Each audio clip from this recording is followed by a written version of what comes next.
Mr. President, I rise this afternoon to pay tribute to an American hero, this man right here. An American hero and patriot who was taken away from us far too soon. Earlier last month, I was standing on the flight line at the Dover Air Force Base alongside our Congresswoman Lisa Blunt Rochester, alongside our colleague in the Senate, Chris Coons, alongside our Governor John Carney, and we were there to join the members of three families who had come to receive the remains of their loved ones, all Marines, who had been killed in action on April 8th, a couple of weeks earlier, when a roadside bomb went off in Afghanistan near Kabul as their convoy was passing through. Two of the service members killed were active duty: Corporal Robert A. Hendricks of Long Island, New York, Staff Sergeant Benjamin S. Hines of York County, Pennsylvania, not too far from us in Delaware. There is a third Marine, Staff Sergeant Christopher Slutman. Christopher, a reservist and a 15-year member of the New York City Fire Department and a Delawarean. The 43-year-old U.S. Marine was also a loving husband to his wife, Shannon, and father of three girls: McKenna, age 10, Kenley, age 8, Weslin, age 4. In life and in death, Staff Sergeant Slutman epitomized the best of this country. He selflessly put his life on the line to protect and serve his country and his community.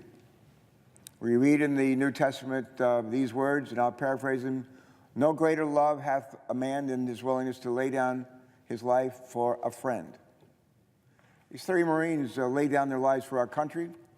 They also laid down their lives for a nation we are allied with, the government, the people of Afghanistan.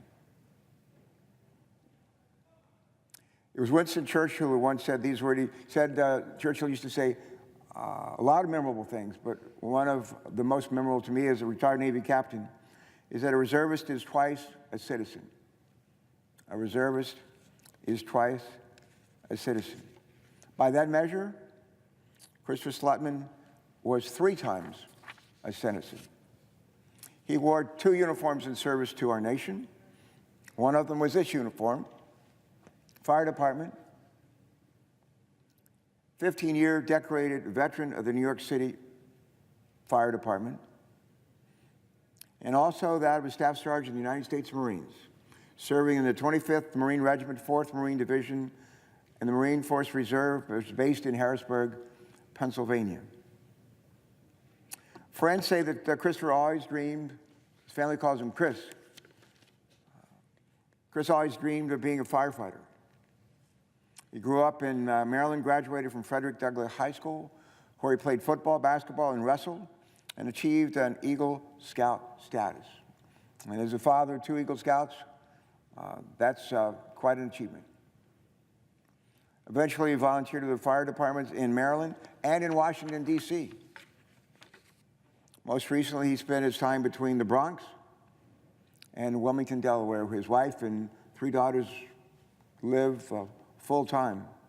As my colleagues know, I live in Delaware, and I commute to work here by train almost every day, 3, maybe 4 days a week. And Christopher Slutman had a similar kind of commute. His family was in Delaware, and instead of coming this way, he would go north to work as a firefighter in New York City. He took the train in the opposite direction to do his job. But he so wanted to serve that he would travel from his home in Delaware to Ladder Company 27 in New York City almost every day. In fact, he was on military leave from Ladder Company 27 and nearing the end of his most recent deployment with the Marine Reserves in Afghanistan when he and his 2 comrades lost their lives. It was Chris Slutman's work in the Bronx where in 2014 he won the Fire Chiefs Association Memorial Medal for rescuing an unconscious woman from the 11th floor of a high-rise apartment building. I've heard a first-hand account of that rescue, and it tells the story of a hero and a woman who could easily have died, and she didn't, and it was because of his actions. Staff Sergeant Slutman lived that kind of profound love. He dedicated his life to serving others, even at his own peril. And it seems that this kind of selflessness and devotion to service was a hallmark of the Slutman household. Staff Sergeant Slutman is survived by 3 brothers. One of his brothers is in the Marines. Another is in the Army. The third is a firefighter in Washington, D.C., right here. Their father was an Army veteran and was also a volunteer firefighter, as was Chris Slutman's mother. What a family. Marines, Army, volunteer firefighters, firefighters up in New York City. I like to say leadership is leading by our example. Leaders, we lead by our example. It's not do as we say, but do as we do. They provide an incredible example for all of us. Last Friday, I was honored to have been able to join our Governor, John Carney, and Staff Sergeant Slutman's family, friends, and fellow service members in New York City to pay our respects, along with the mayor of New York City and many other dignitaries there, to pay our respects to a man who gave his life for this country.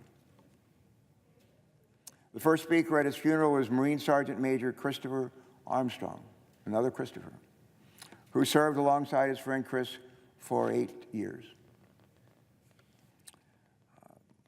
Marine Sergeant Major Armstrong remembered Chris Slutman with these words. Here's what Christopher Armstrong had to say.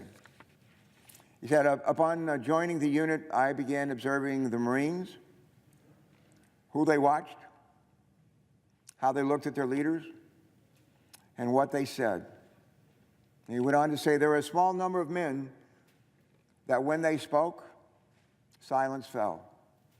When they issued an order, the response was immediate. And when they were looked upon, it was with reverence.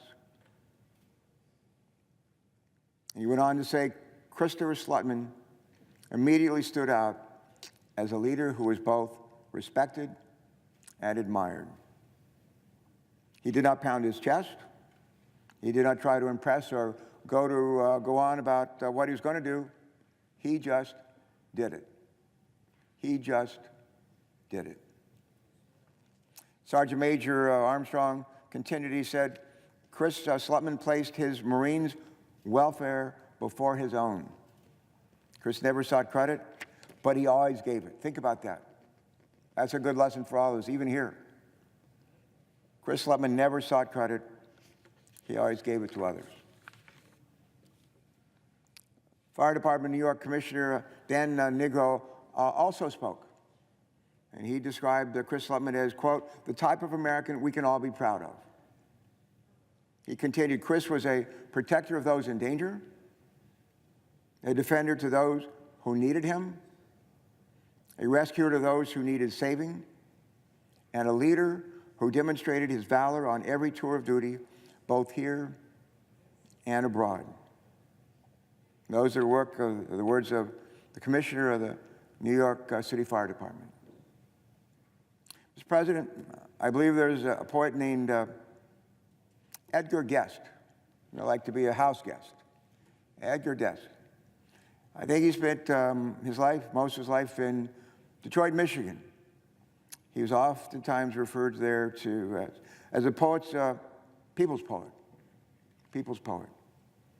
Here's some of the words that he once said. He used to say, I'd rather see a sermon than hear one any day. Think about that. I'd rather see a sermon than hear one any day. And Chris Slutman, your life was better than any sermon.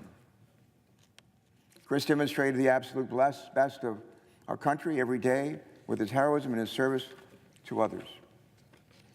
The way he lived his life, the way he gave his life, is a language that is clear to one and all. So it is with heavy heart that I, along with the entire First State, that's the state of Delaware, and the people of this country, who offer our sincere condolences to Chris's wife, Shannon, and their 3 girls. Their dad is an American hero.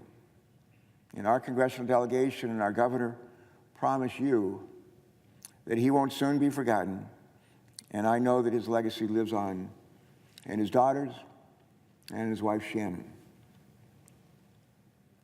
A friend of mine was once married to a Navy SEAL a number of years ago. That marriage produced a daughter who's 18 years old and will graduate from high school later this month. Their dad died complications, PTSD. I served in Iraq and Afghanistan, as I recall. Later, came down with ALS, Lou Gehrig's disease, and he succumbed to that about a year ago. Members of my staff in Delaware Constituent Services staff have worked for months to try to make sure that 18-year-old daughter would be eligible for the benefits of her Navy SEAL dad, now deceased. And we learned last month that she will be eligible. And one of the things that our congressional delegation will work hard to do is to make sure that, to the extent that Chris Slutman was eligible for the GI Bill, and our guess is that he was, that those benefits, which under the law, if not used by the veteran, by the soldier, sailor, airman, can be used by spouse. If not used by a spouse, can be used by a dependent child. And there are 3 dependent children here, 3 daughters, beautiful girls, that any parent would be proud to claim as their own child or grandchild or niece. And we're going to work hard to make sure that those GI Bill benefits, if there's any way to do this legally, make sure that those benefits accrue to Chris and Shannon, Shannon's 3 daughters. And with that, Mr. President, I'm going to yield the floor. I want to